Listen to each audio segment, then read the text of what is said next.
Isang tagalinis ang sumagot ng telepono sa wikang Dutch sa harap mismo ng isang milyonaryo. Halos hindi nito itinaas ang kanyang tingin ngunit kinabukasan, isang di inaasahang pangyayari ang naganap. Ipinatawag siya sa pangunahing opisina. Ang ingay ng alarm clock ay parang tunog ng isang baril sa tainga ni Maya. 5:00 na naman ng umaga. Automatiko niyang pinatay ang alarma at tinitigan ang nagbabalat na kisame ng kanyang maliit na studio unit. Ang mga anino ay gumuguhit ng mga hugis na tila gumagalaw sa malabong liwanag na tumatagos sa manipis na kurtina. Huminga siya ng malalim. Isa na namang araw. Isa na namang pagkakataon. Isang araw sa isang pagkakataon, sabi niya sa sarili. Habang bumabangon ng may determinasyon, inuulit ang mantra na itinuro sa kanya ng kanyang lola noong bata pa siya. Sa banyo habang ang malamig na tubig ilang linggo, nang sira ang pampainit ay gumigising sa kanyang diwa, inulit ni Maya sa isip ang kanyang iskedul. Dumating sa Maharlika Grand Hotel bago mag-alas, asing dadantaho ng umaga, linisin ang mga kwarto sa 3 palapag ang mga pasilyo, tumulong sa kainan kung kinakailangan, at mag-out sa 3:00 dadadada ng hapon. Pagkatapos 1 oras na biyahe, sa pampublikong sasakyan, papunta sa pambansang aklatan kung saan maaari niyang gamitin ang mga computer para ipagpatuloy ang pag-aaral ng mga wika. Si Maya ay nagtapos sa Universidad ng Pilipinas sa kursong European Languages. Mahusay siyang magsalita ng Ingles, Pranses, Aleman, at ang pinakabago niyang natutunan Dutch. Siya ang nanguna sa kanyang klase tumanggap ng mga parangal at minsang nangarap na magtrabaho bilang isang tagasalin sa mga pandaigdigang organisasyon. Ngunit iba ang naging takbo ng buhay. Naubos ang lahat ng kanyang naipon dahil sa sakit ng kanyang ina, at pagkamatay nito ang mga utang ay nagtulak kay Maya na kunin ang unang trabahong dumating. Kaya napunta siya sa Maharlika Grand, isang 5-star na hotel sa eksklusibong distrito ng Bonifacio, Global City. Hindi ito ang pangarap niyang trabaho, ngunit nababayaran nito ang mga gastusin. May malinaw na layunin si Maya na nagpapabangon sa kanya tuwing umaga, makaipon ng sapat na pera para sa katatagan upang balang araw ay makabuo ng sariling pamilya at maging isang ina. Ito ang kanyang pinakaingat-ingatang pangarap na itinatago niya sa kanyang puso na parang isang kayamanan. Habang isinusuot ang asul na uniforme na may puting mga linya, tiningnan ni Maya ang mga litratong nakadikit sa kanyang salamin. Ang kanyang nakangiting ina. Siya mismo noong kanyang pagtatapos at isang gupit mula sa magasin ng isang babaeng may kargang sanggol. Wala na siyang kailangan pang ibang motibasyon. Inaibulong niya habang hinahaplos ang litrato gamit ang dulo ng kanyang mga daliri. Mahaba ang biyahe papunta sa hotel, ngunit ginamit ni Maya ang oras upang makinig sa mga aralin sa Dutch gamit ang kanyang murang earphones. Ang mga salita ay dumadaloy sa kanyang isipan, bumubuo ng mga pangungusap, lumilikha ng mga ideya. Nahulog ang kanyang loob sa wika matapos makilala ang isang bisitang propesor sa universidad. Bagamat bumalik na ito sa Amsterdam, nanatili silang magkaibigan. Tinutulungan siya nito sa pag-aaral, iwinawasto ang kanyang mga ehersisyo at nagpapadala ng mga materyales para sa pagsasanay. Huminto ang bus sa tapat ng marangyang gusali ng Maharlika Grand Hotel. Sa harapan nitong gawa sa salamin at marmol, para itong ibang mundo. Isang parallel universe kung saan pumapasok si Maya araw-araw para kumita, ngunit hindi kailanman naramdamang kabilang siya. Magandang umaga, Mang Jose, bati niya sa security guard, isang matandang lalaki na laging sumasalubong sa kanya ng isang mabait na ngiti. Magandang umaga, Maya, handa na para sa isa na namang araw. Lagi naman po, sagot niya na may ngiting nagtatago ng kanyang pagod. Pagpasok sa entrada ng mga empleyado, sinalubong siya ng abalang kilos ng mga tauhan na naghahanda para sa bagong araw. Nag-time in si Maya, kinuha ang kanyang kariton sa paglilinis at tumungo sa 3 palapag, ang kanyang teritoryo. Maya, tawag sa kanya ni Susan, ang supervisor ng housekeeping, isang babaeng nasa katanghaliang gulang na may laging seryosong mukha. Importante ang mga kwarto sa 3rd floor ngayon. Si Ginoong de la Cruz ay nasa presidential suite. Bahagyang kumabog ang dibdib ni Maya. Kilala ng lahat ng empleyado si Miguel de la Cruz, ang may-ari ng hotel, isang milyonaryo na nagtayo ng kanyang hotel empire mula sa wala. Ang Maharlika Grand ang kanyang unang binili at ayon sa mga chismis ang kanyang paborito.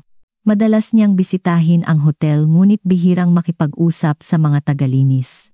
Opo, naintindihan ko, propesyonal na sagot ni Maya. Sisiguraduhin kong magiging perpekto ang lahat.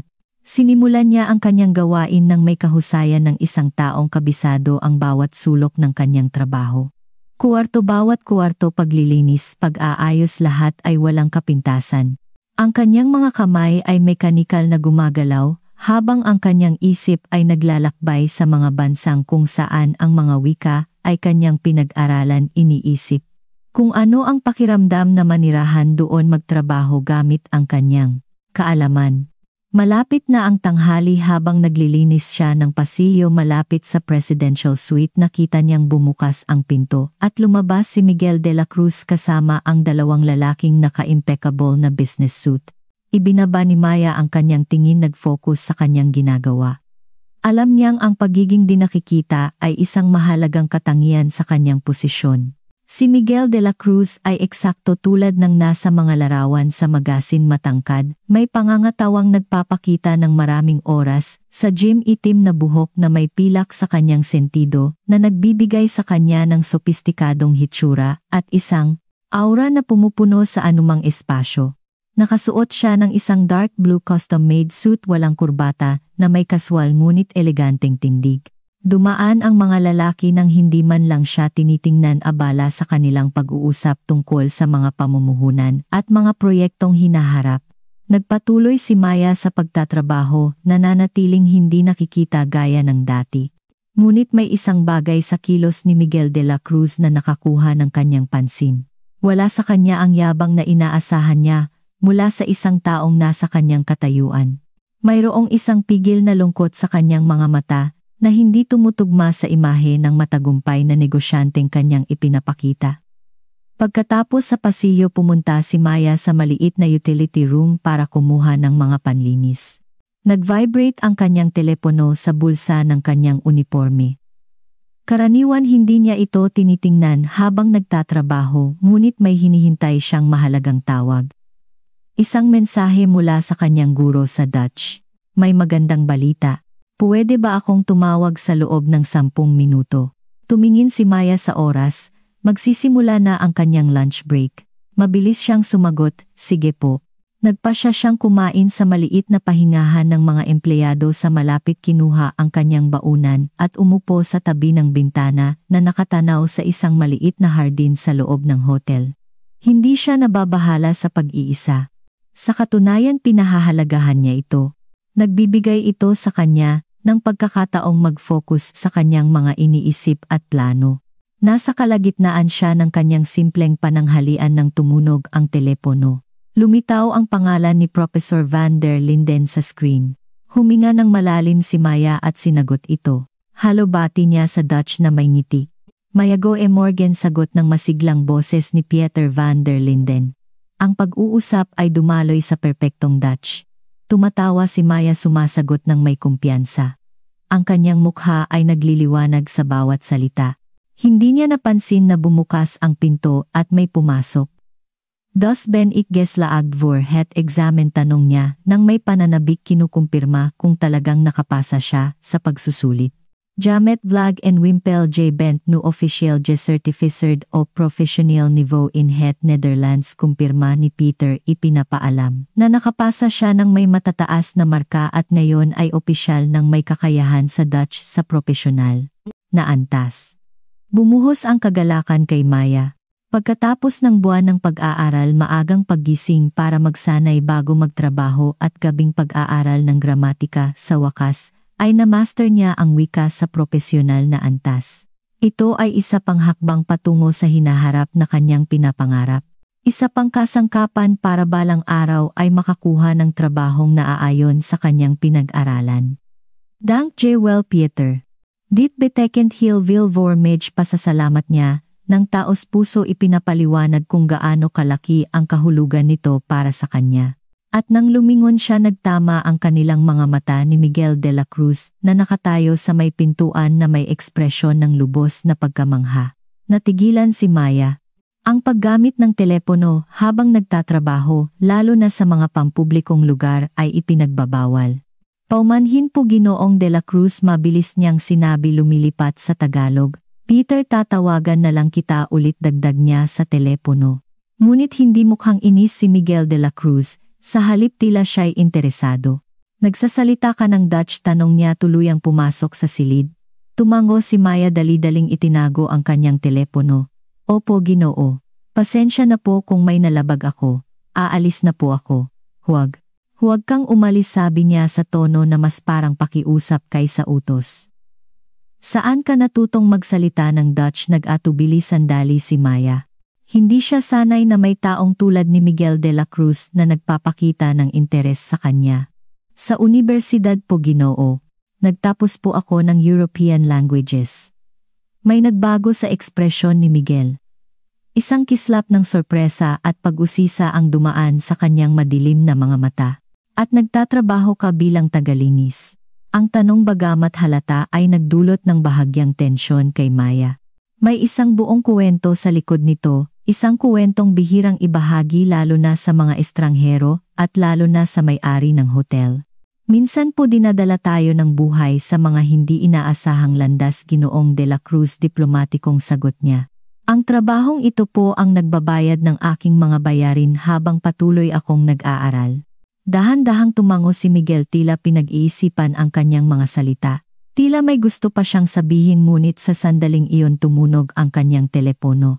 Kinuha niya ito mula sa bulsa ng kanyang Amerikana, tiningnan ang screen at kumunot ang noo. Kailangan kong sagutin ito, sabi niya halos humihingi ng paumanhin. Nasiyahan akong makilala ka. Maya po. Maya Santos. Maya, ulit niya, tila tinitikman ang pangalan. Sana magkausap pa tayo. Sa isang bahagyang tango umalis si Miguel, iniwan si Mayang tuliro at may malakas na kabog sa dibdib. Hindi pa niya kailanman nakausap ito ng direkta, at ngayon sa loob ng 5 minuto nagkaroon sila ng pag-uusap at alam na nito ang kanyang pangalan. Mabilis niyang tinapos ang kanyang pananghalian, at bumalik sa trabaho, sinusubukang huwag bigyan ng masyadong kahulugan ang nangyari. Tiyak na malilimutan na ito ni Miguel de la Cruz, sa sandaling bumalik siya sa kanyang milyon-milyong negosyo. Ngunit hindi niya mapigilan ang kanyang isip na magtaka kung ano ang iniisip nito tungkol sa kanya. Ang natitirang bahagi ng araw ay lumipas ng walang insidente. Tinapos ni Maya ang kanyang mga gawain at nag-out sa alas 3:00 ng hapon. Nang makapagpalit ng maong at simpleng blusa, kinuha niya ang kanyang bag at nagtungo sa labasan ng mga empleyado. Bukas ulit Mang Jose, paalam niya sa guard. Sige Maya, mag-ingat ka. Ang init ay sumampal sa kanyang mukha paglabas niya. Ang pagkakaiba sa naka-aircon na hotel ay napakalaki. Isinuot ni Maya ang kanyang salaming pang-araw at naglakad patungo sa sakayan ng bus, iniisip ang mga oras ng pag-aaral na naghihintay sa kanya sa aklatan. Masyado siyang abala sa kanyang iniisip kaya hindi niya napansin ang isang sasakyang huminto sa tabi niya hanggang sa marinig niya ang kanyang pangalan. Lumingon siya at nakita si Miguel de la Cruz nakadungaw mula sa bintana ng isang marangyang itim na Range Rover. May pupuntahan ka ba sa malapit, tanong niya, nang casual na parabang normal sa kanya na mag-alok ng sakay sa mga empleyado ng hotel. Sandaling natulala si Maya, ang sitwasyon ay sobrang surreal na hindi niya alam kung paano tutugon. Pupunta po ako sa pambansang aklatan, sa wakas ay nasabi niya. Pero medyo malayo po iyon. Ayoko pong makaabala. Hindi ito abala. Sakay na ihahatid na kita. Hindi ito isang utos, ngunit hindi rin ito parang isang alok na madaling tanggihan. May kaunting pag-aalinlangan binuksan ni Maya ang pinto ng pasahero at sumakay. Ang loob ay amoy bagong katad at isang banayad na pabango ng lalaki. Ang espasyong ito ay napakalayo sa kanyang pang-araw-araw na realidad na agad niyang naramdaman na hindi siya bagay doon. Pinaandar ni Miguel ang sasakyan at sumabay sa daloy ng trapiko sa Maynila. Sa loob ng ilang minuto tahimik siyang nagmamaneho. Hindi alam ni Maya kung dapat ba siyang magsimula ng usapan o maghintay na siya ang unang magsalita. Sa huli si Miguel ang bumasag sa katahimikan. So anong mga wika pa ang alam mo? Bukod sa Dutch, tanong niya ng may tunay na interes. Ingles po, Pranses, Aleman at syempre Filipino. Ang aking sariling wika, sagot niya. Tumingin si Miguel sa kanya ng may paghanga. 5 wika. Nakakabilib, salamat po. Palagi po akong may hilig sa mga wika. At ano ang ginagawa mo sa aklatan? Nag-aaral po, sinusubukang manatiling updated, nagsasanay. Nag-atubili si Maya bago magpatuloy. Sana po balang araw ay makapagtrabaho bilang tagasalin o interpreter. Tumango si Miguel ng may pag-iisip. Hinahangaan ko ang patuloy mong pag-aaral pagkatapos ng isang buong araw ng trabaho. Hindi sanay si Maya sa mga papuri, lalo na mula sa isang tulad ni Miguel de la Cruz. Dahil hindi alam kung paano sasagot, ngumiti na lang siya ng bahagya bilang pasasalamat. Sa natitirang bahagi ng biyahe, nag-usap sila tungkol sa mga pangkalahatang paksa, ang panahon, ang trapiko, sa EDSA, mga rekomendasyon ni Maya ng mga aklat para sa pag-aaral ng wika. Ang pag-uusap ay nakakagulat na magaan, walang tensyon, na inaasahan niya. Isinasaalang-alang ang pagkakaiba sa kanilang katayuan. Nang makarating sila sa aklatan, inihinto ni Miguel ang sasakyan at lumingon sa kanya. Nasiyahan akong makilala ka, Maya. May katapatan sa kanyang tono na nagpatuliro sa kanya. Sandali nagtama ang kanilang mga mata. Ang mga mata ni Miguel ay malalim na kayumanggi, may maliliit na gintong tuldok na makikita lamang sa malapitan. Naramdaman ni Maya ang isang kakaibang koneksyon na parabang sa isang saglit hindi sila isang empleyado at isang boss, kundi 2 tao lamang. Ako rin po, Ginoong de la Cruz, sagot niya, umiiwas ng tingin at naghahandang bumaba. Miguel, pagtatama niya. Tawagin mo akong Miguel. Tumango si Maya bagamat nag-aalinlangan siyang magkakaroon pa siya ng pagkakataong tawagin siya sa kanyang unang pangalan. Salamat sa pagsakay, Miguel.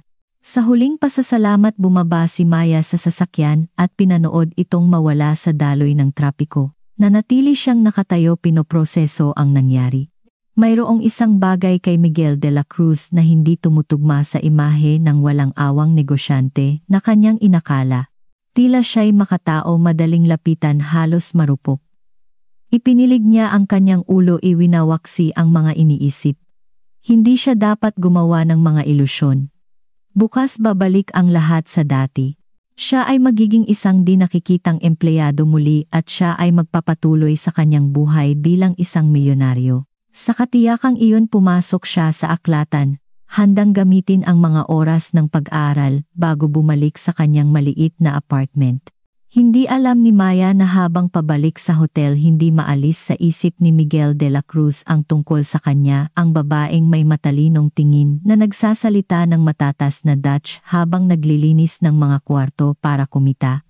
Ang dignidad kung paano niya suot ang unipormeng hindi tugma sa kanyang edukasyon, ang determinasyon na nanggagaling sa bawat kilos niya. Nang gabing iyon, sa pag-iisa ng kanyang presidential suite, nagpa siya si Miguel. Kinabukasan, ipapatawag niya si Maya Santos. Hindi niya alam kung para saan, ngunit naramdaman niyang kailangan niya itong gawin. Mayroong isang bagay sa kanya, isang liwanag, isang lakas na humihila sa kanya na parang isang magnet. At siya, isang taong sanay na magtiwala sa kanyang kutob sa negosyo, ay nagpa siyang sundin ito sa pagkakataong ito rin. Samantala, sa maraming kilometrong layo, sa isang maliit na apartment na may nagbabalat na pader, naghahanda ng matulog si Maya. Inilagay niya sa kanyang bedside table ang kanyang kwaderno na may mga pagsasanay sa Dutch, puno ng mga pagwawasto at tala. Sa tabi nito, inilagay niya ang kanyang telepono. Itinakda ang alarma sa alas 5:00 ng umaga kinabukasan. Isa na namang araw, isa na namang pagkakataon. Hindi niya alam na ang susunod na araw ay magpapabago sa kanyang buhay magpakailanman.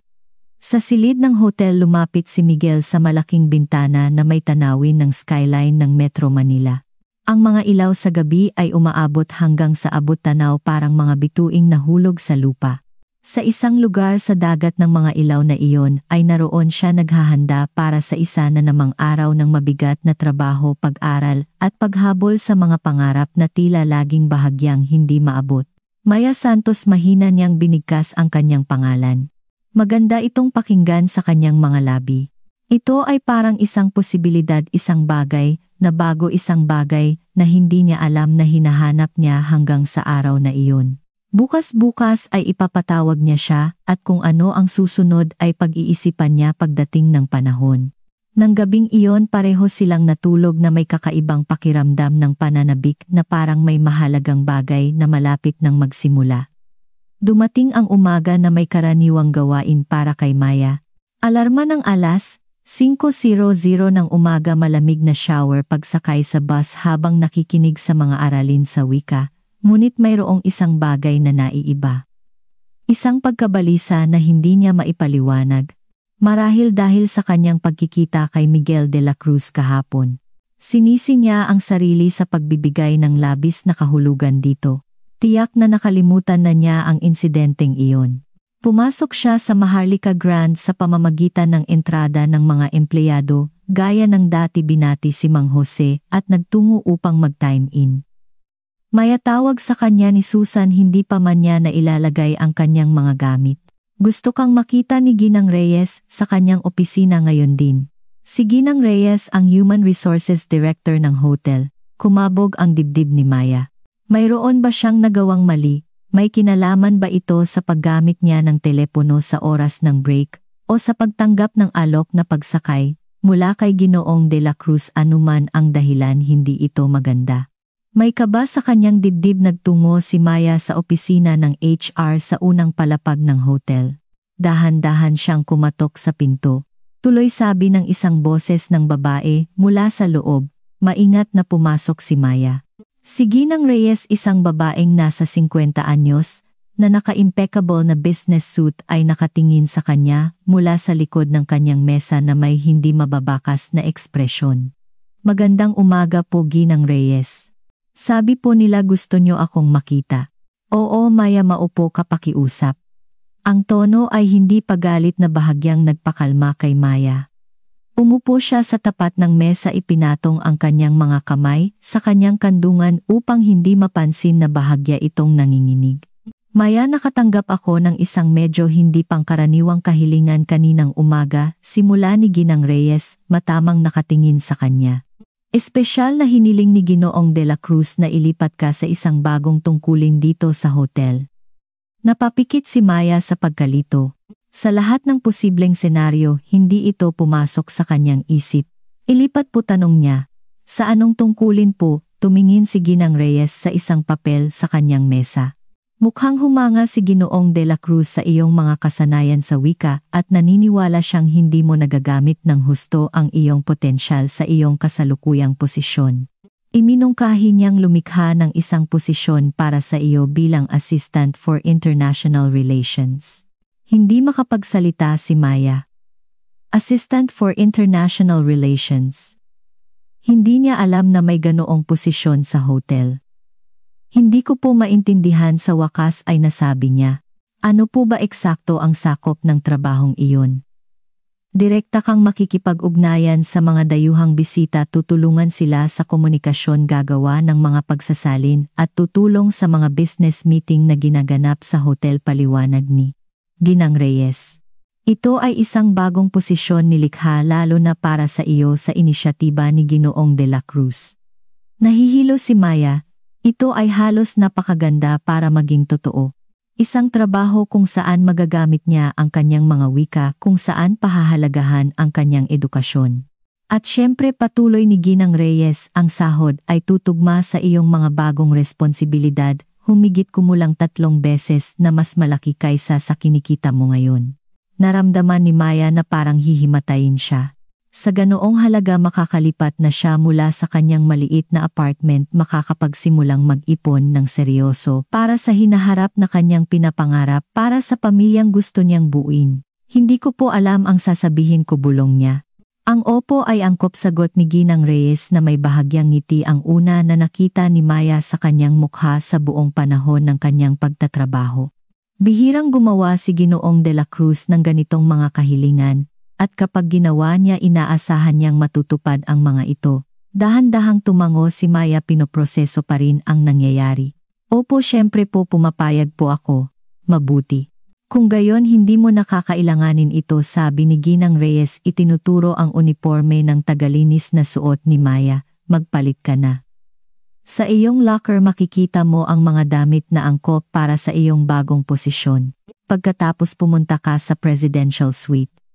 Gusto ni Ginoong de la Cruz na personal na talakayin sa iyo ang mga detalye ng iyong bagong tungkulin. Napakabilis ng mga pangyayari na halos hindi na ito masabayan ni Maya. Tumayo siya mekanikal na nagpasalamat kay Ginang Reyes at lumabas ng opisina na parang nasa isang panaginip. Sa pasilyo huminto siya, sumandal sa pader para huminga. Totoo ba ito o isa ito sa mga matingkad na panaginip kung saan magigising siya sa kanyang karaniwang realidad? Ngunit hindi ito panaginip, ito ay totoo. Habang papunta sa locker room para magpalit, hindi mapigilan ni Maya na magtaka kung ano ang nakita sa kanya ni Miguel de la Cruz. At mas mahalaga, ano ang inaasahan nito sa kanya. Sa locker, tulad ng sinabi ni Ginang Reyes, may mga bagong damit. Isang eleganteng itim na palda, isang cream na silk na blosa, at isang blazer na kapareho ng kulay ng palda. Mayroon ding isang pares ng sapatos na may takong nakasya sa kanya. Lahat ay mukhang pasadya na medyo nakakabahala. Paano nila nalaman ang kanyang sukat, at kailan nila nagawang ihanda ang lahat ng ito? Mabilis na nagpalit si Maya, inilagay ang kanyang uniforme ng tagalinis sa kanyang bag. Sa pagtingin sa salamin sa locker room, halos hindi niya makilala ang sarili. Ang babaeng nakatingin sa kanya ay tila iba, puno ng mga posibilidad, may hinaharap. May halong kaba at pananabik. Nagtungo si Maya sa presidential suite. Sa pagkakataong ito, hindi siya dumaan sa mga pasilyo ng serbisyo kundi sa mga pangunahing pasilyo na pinalamutian ng mga likhang sining at mararangyang alpombra. Ilang mga bisita ang tumingin sa kanya ng may pagtataka, marahil ay nag-iisip kung sino ang babaeng ito na naglalakad ng may determinasyon ngunit may bahagyang kawalan ng katiyakan. Sa pinto ng presidential suite, nag-atubili siya sandali bago kumatok. Ano ang sasabihin niya kay Miguel de la Cruz? Paano siya magpapasalamat nang hindi nagmumukhang desperada? Huminga siya ng malalim at dahan-dahang kumatok. Ang pinto ay halos agad na bumukas at sa harap niya ay si Miguel de la Cruz, naka-impeccable, na kulay abong suit at puting sando. Ang kanyang mukha ay kapansin-pansing nagliwanag nang makita siya. Maya, sabi niya na may ngiti. Pumasok ka, pakiusap. Pagpasok sa suite, hindi maisip ni Maya kung ano ang naghihintay sa kanya sa hinaharap. Hindi niya alam na ito ay simula pa lamang ng isang kwento na magdadala sa kanya ng mas malayo kaysa sa kanyang pinangarap. Isang kwento kung saan ang pag-ibig ay sisibol sa pinaka hindi inaasahang lugar, na magpapabago hindi lamang sa kanyang buhay, kundi pati na rin sa buhay ni Miguel de la Cruz. Dahil minsan ang mga pagkakataon ay dumarating kung saan mo ito pinakakaunti inaasahan. At minsan ang isang tawag sa telepono, sa wikang Dutch, ay maaaring maging simula ng isang bagay na pambihira. Ang presidential suite ng Maharlika Grand Hotel ay mas malaki pa sa buong apartment ni Maya. Pagpasok, hirap niyang itago ang kanyang pagkamangha habang tinitingnan ang espasyo. Malalaking bintana na may panoramic view ng skyline ng BGC designer na kasangkapan mga orihinal na pinta sa mga dingding, lahat ay nagpapakita ng karangyaan, ngunit may isang pahiwatig ng pagiging simple na nagpapaging elegante sa interior. Hindi magarbo. Pinanood siya ni Miguel na may bahagyang ngiti at pag-usisa. Unang beses sa presidential suite, tanong niya bagamat halata ang sagot. Tumango si Maya, tulala pa rin sa sitwasyon. Nakakapasok lamang siya dito para maglinis kapag walang laman ang kwarto. Welcome, sabi niya, itinuturo ang isang puting leather na sofa sa tabi ng bintana. Maupo ka, pakiusap. Gusto mo ba ng kape? Opo, salamat, sagot ni Maya. Umupo sa gilid ng sofa, na parabang natatakot itong masira. Pumunta si Miguel sa maliit na kusina at siya mismo ang nagtimpla ng 2 tasa ng kape. Hindi siya tumawag sa room service o nag-utos sa iba. Ang maliit na kilos na ito ay hindi nakaligtas sa pansin ni Maya. Isang milyonaryo ang may-ari ng hotel, nagtitimpla ng kape para sa isang dating tagalinis. Ang sitwasyon ay tila isang eksena mula sa isang pelikula. Habang abala si Miguel sa coffee machine, mas pinagmasdan siya ni Maya. Ang tiyak na galaw ng kanyang mga kamay ang nakatutok na ekspresyon sa kanyang mukha. Mayroong isang bagay na nakakagulat na marupok sa karaniwang gawaing ito. Ang kanyang impeccable na suit ay kabaliktaran ng pang-araw-araw na gawain at sa isang saglit nakita ni Maya sa kanya hindi ang isang tycoon kundi isang tao lamang. Paano mo gusto ang iyong kape? Tanong niya na nagpabalik sa kanya sa realidad. Itim po, walang asukal, sagot niya. Ngumiti si Miguel na para bang may kinumpirma ang kanyang sagot. Ganoon din ako, sabi niya papalapit na may dalang 2 tasa. Sabi nila ang mga taong umiinom ng kape na walang asukal ay marunong tumanggap sa realidad kung ano ito. Iniabot niya sa kanya ang 1 tasa at umupo sa silyang nasa tapat. Sa loob ng ilang segundo tahimik silang uminom ng kape na para bang pareho silang nangangailangan ng oras para ayusin ang kanilang mga iniisip. Marahil nagtataka ka kung bakit kita inalok ng posisyong ito, simula ni Miguel. Tinaas ni Maya ang kanyang tingin mula sa tasa. Sa totoo lang po, opo. Maraming tao sa syudad na ito na may parehong edukasyon at mas maraming karanasan kaysa sa iyo, ngunit wala sa kanila ang naglilinis ng mga kwarto at nagsasalita ng Dutch ng ganoon katatas. Simpleng sagot niya. Marami itong sinasabi, Maya. Tungkol sa iyong katatagan, sa iyong kakayahang umangkop, sa iyong dedikasyon sa iyong mga layunin sa kabila ng mga paghihirap. Ang mga katangiang iyon ay bihira at napakahalaga sa mundo ng negosyo. Ang mga salita ni Miguel na sinabi ng may tunay na paghanga ay nagdulot kay Maya ng isang bagyo ng magkahalong damdamin, pagmamalaki, pasasalamat, ngunit mayroon ding bahagyang pag-iingat. Ano ba talaga ang gusto niya sa kanya? Lubos po akong nagpapasalamat, taos pusong sabi niya. Ngunit gusto ko pong malaman kung ano talaga ang saklaw ng posisyong ito. Ano po ang aking mga magiging tungkulin? Inilapag ni Miguel ang kanyang tasa sa coffee table at sumandal pasulong ng may sigla na nakakahawa. Ang Maharlika Grand ay tumatanggap ng mga bisita mula sa buong mundo, mga negosyante, diplomat, artista. Lahat sila ay may kani-kanilang mga pangangailangan at madalas ay nahaharap sila sa mga hadlang sa wika. Gusto kong ikaw ang maging tulay sa pagitan nila at ng hotel para maging perpekto ang kanilang pananatili, para maintindihan sila. Habang nagsasalita si Miguel, nagniningning ang kanyang mga mata sa pag-iibigan ng isang taong tunay na naniniwala sa kanyang mga sinasabi. Hindi ito isang kabisadong talumpati, nagbabahagi siya ng isang pananaw. Bukod dito, nagpapalawak kami ng network sa Europa. Ang Netherlands ay isa sa aming mga target market. Ang iyong kaalaman sa wika ay magiging napakahalaga sa mga negosasyon. Dahan-dahang tumango si Maya, pinoproseso ang impormasyon. Ang posisyon ay tila kapana-panabik. Eksakto kung para saan siya nag-aral. Mukhang malaking responsibilidad po iyan, puna niya. Oo, ngunit sigurado akong higit ka pa sa may kakayahan. Kahapon sa kotse nabanggit mong gusto mong maging tagasalin o interpreter. Ang trabahong ito ay pinagsasama ang parehong larangan at nagdaragdag ng aspeto ng public relations na maaaring magbukas ng maraming pinto para sa iyo sa hinaharap. Mayroong isang bagay sa paraan ng pagsasalita ni Miguel tungkol sa hinaharap na sumasalamin sa mga pangarap mismo ni Maya. Sa unang pagkakataon sa loob ng maraming taon, naramdaman niyang abot kamay na ang kanyang mga layunin, na ang buhay ay hindi lamang tungkol sa pag-survive araw-araw kundi pati na rin sa pag-usad. Kailan po ako magsisimula? Tanong niya, at ang determinasyon sa kanyang boses ay malinaw na nagpakita na ang desisyon ay nagawa na. Ngayon din, kung hindi ka tutol, sagot ni Miguel na may ngiti. Mamayang hapon darating ang isang grupo ng mga Dutch investor. Naisip ko na maaari mo akong samahan sa pulong sa kanila bilang iyong unang opisyal na gawain. Kumabog ang dibdib ni Maya. Napakabilis ng mga pangyayari. Sige po, pero hindi po ako handa. Hindi ko po alam ang mga protocol. Magiging mahusay ka, putol ni Miguel sa kanya nang may kumpiyansa na halos nakakahawa. Kailangan mo lang maging ikaw. Ang iyong wika, ang iyong edukasyon, hindi iyan matututunan sa loob ng ilang oras. Ang iba ay darating kasama ng karanasan. Huminga ng malalim si Maya. Ito ay isang pagkakataon na hindi dapat palampasin sa kabila ng takot. Sige po, sa wakas ay nasabi niya. Gagawin ko po.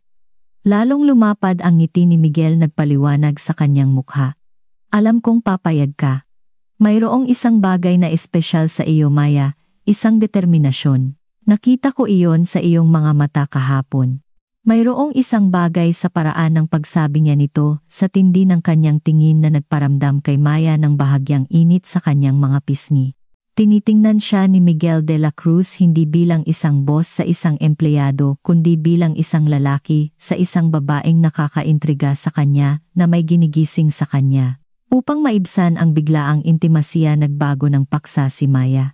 So ano po ang dapat kong malaman tungkol sa mga Dutch investor na ito? Sa sumunod na oras ipinaliwanag ni Miguel ang mga detalye ng pagbisita. Ang mga investor ay interesado sa pagpopondo sa pagpapalawak ng Maharlika Grand sa Amsterdam, ngunit may ilang mga kultural na pagkakaiba na maaaring maging komplikado sa mga negosasyon. Ang gawain ni Maya ay magsilbing tagasalin at cultural mediator upang maiwasan ang hindi pagkakaunawaan. At pagkatapos ng pulong, dadalhin natin sila sa hapunan sa restaurant ng hotel pagtatapos ni Miguel. Doon sa isang impormal na setting nabubuo ang mga kasunduan. Tumango si Maya, sinisipsip ang impormasyon. Naramdaman niya ang isang halo ng kaba at pananabik. Ito ay isang malaking responsibilidad ngunit isang natatanging pagkakataon din. Naintindihan ko po. Gagawin ko po ang lahat ng aking makakaya. Tiwala ako dyan, sagot ni Miguel tumingin sa kanyang relo. Ngayon pa umanhin. May pulong ako sa loob ng 20 minuto. Si Liza, ang aking personal na assistant, ang magpapakita sa iyo ng iyong opisina at mag-orient sa iyo. Tumayo siya at sumunod si Maya. Sandali nagtama ang kanilang mga mata at may isang bagay na hindi mahahawakang dumaan sa pagitan nila, isang koneksyon, isang tahimik na pag-unawa na pareho silang pumapasok sa isang bagay na maaaring magbago ng kanilang buhay. Salamat po sa pagkakataong ito, taos-pusong sabi ni Maya. Hindi ko po kayo bibiguin. Hindi mo ako bibiguin, sagot niya ng may ganap na kumpiyansa. Magkita tayo mamayang alas 4 sa lobby para salubungin ang mga investor. Sa huling tango sinamahan siya ni Miguel hanggang sa pinto ng suite kung saan naghihintay ang isang eleganteng babaeng nasa 40 anyos na may hawak na tablet. Liza, ito si Maya Santos, ang ating bagong assistant for international relations. Pakiusap, ipakita mo sa kanya ang lahat ng kailangan niyang malaman. Tumango si Liza ng may profesional ngunit palakaibigang ngiti. Siyempre po, Ginoong de la Cruz. Ginang Santos, sumunod po kayo sa akin. Sumunod si Maya kay Liza sa mararangyang pasilyo ng hotel patungo sa kanyang bagong opisina. Habang naglalakad, hindi niya maiwasang isipin kung paano nagbago ang kanyang buhay sa loob lamang ng 20 na oras. Mula sa paglilinis ng mga kwarto tungo sa pagkakaroon ng sariling opisina, mula sa pagiging di nakikita tungo sa pagkilala sa kanyang kaalaman, mula sa pakikipaglaban para mabuhay tungo sa isang tunay na pagkakataong umunlad, at lahat dahil sa isang tawag sa Dutch. Ang opisina ni Maya ay maliit ngunit elegante, isang mesa na gawa sa maitim na kahoy, isang modernong computer, isang bintana na may tanawin ng hardin sa loob ng hotel. Ito ay higit pa sa anumang nagkaroon siya sa isang lugar ng trabaho. Ipinaliwanag ni Liza ang mga pangunahing protocol, ipinakita kung paano gamitin ang computer system ng hotel, at binigyan siya ng isang access card sa mga restricted na lugar. Binigyan din siya nito ng isang corporate mobile phone. Ipinilit ni Ginoong de la Cruz na magkaroon ka ng buong access sa lahat ng sistema, puna ni Liza na may bahagyang pagtataka. Karaniwan ang mga bagong empleyado ay may limitadong access sa panahon ng kanilang probationary period. Hindi alam ni Maya kung ano ang isasagot. Malinaw na nagpakita si Miguel de la Cruz ng hindi pangkaraniwang tiwala sa kanya na lalong nagpatibay sa kanyang determinasyon na huwag siyang biguin at sa kanyang pag-usisa tungkol sa kanyang mga motibo. Naglakas loob si Liza na magtanong. Maari ba akong magtanong ng personal? Depende. Sa tanong, sagot ni Maya na may maingat na ngiti. Ano ang pakiramdam na magtrabaho kasama si Ginoong de la Cruz?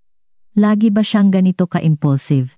Nag-isip sandali si Liza, Si Ginoong de la Cruz ay isang komplikadong tao sa wakas ay nasabi niya.